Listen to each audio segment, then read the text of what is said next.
Tonight, I'm going to show you everything you need to make white chocolate lemon curd bonbons. Stick around. Greetings, my confectionery compadres, and welcome to Randy Makes Candy, where I help you make tasty treats that people love to eat.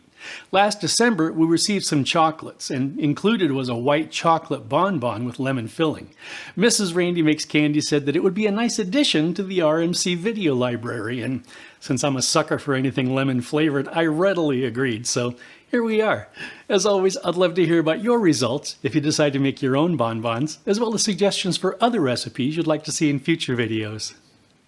For this recipe, I'm using 3 large egg yolks, 1/2 cup of granulated sugar, the zest of 3 lemons, 1/3 cup of freshly squeezed lemon juice, about 2 lemons worth, 3 tablespoons of room temperature unsalted butter, 6 ounces of white chocolate chips, and 10 ounces of white chocolate melting wafers. If you'd like to add a little more tartness to the curd, you can add 1/8 teaspoon of citric acid. I'm also using a bonbon mold, a rack, a peeler, a food processor, a stand mixer, a spatula, a saucepan, a thermometer, a heat-proof bowl, and a piping bag. Okay, let's make some candy. Melt the white chocolate and put a teaspoon or so of melted chocolate into each cavity of the bonbon mold and use the back of a spoon to coat the sides evenly. Use a silicone mold for melting wafers, as the wafers are a compound chocolate, which is difficult to remove from a polycarbonate mold. Turn the mold upside down to drain the excess chocolate, then refrigerate it for about 5 minutes. Remove the mold from the refrigerator and, if necessary, add another layer of chocolate.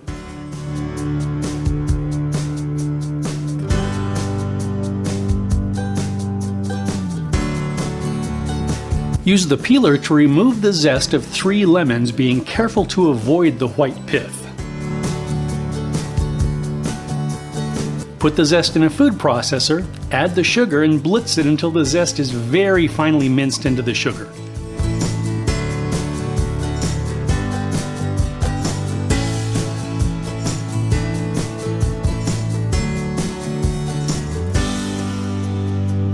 Cream the butter in a stand mixer, then beat in the sugar and lemon mixture.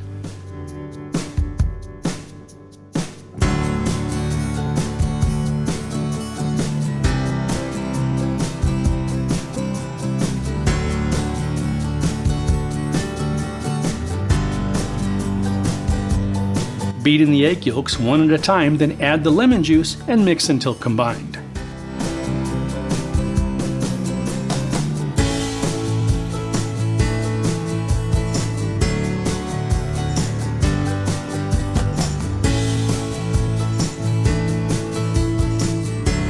Pour the mixture into a saucepan, add the thermometer, and cook over low heat, stirring constantly until it reaches 170 degrees Fahrenheit.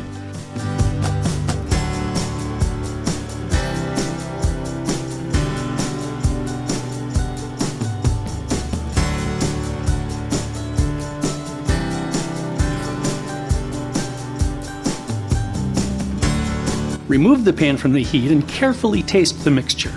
If it's not tart enough, stir in the citric acid. In this case, it wasn't necessary. Place the white chocolate chips in a heat-proof bowl and add the lemon mixture.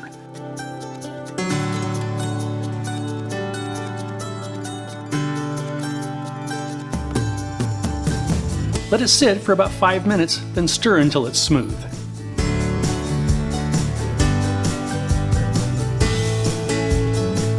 Transfer the ganache into a piping bag and pipe it into the white chocolate shells, leaving a small gap at the top. Remelt the white chocolate and carefully fill each cavity to seal the bonbons. Chill them in the refrigerator for about 10 minutes, then once they're fully set, gently remove the bonbons from the mold.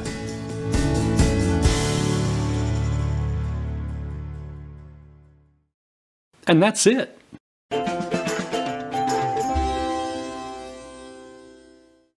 Okay, let's have a taste. Sláinte mhath.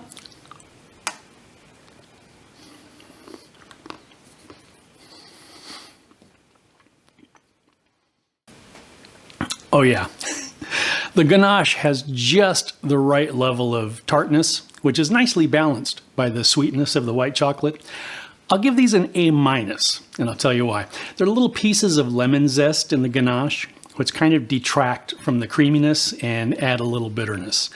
Mrs. Randy Makes Candy says she actually likes that part of it, but I'm not a huge fan, partly because I'm really sensitive to bitterness. If I were to make these again, I'd run the curd through a fine mesh sieve, whichever, before I added the chocolate to it. I think that would bring it up to an A+. I'd also decorate them with a drizzle or something because, I don't know if you noticed, but these look disturbingly like hard-boiled eggs. Either way though, if you're looking for a treat that combines tart and sweet, there's a tagline for you.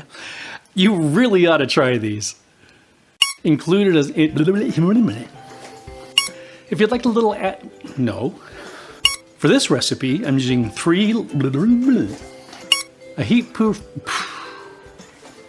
which is difficult to remove from a Doggone it.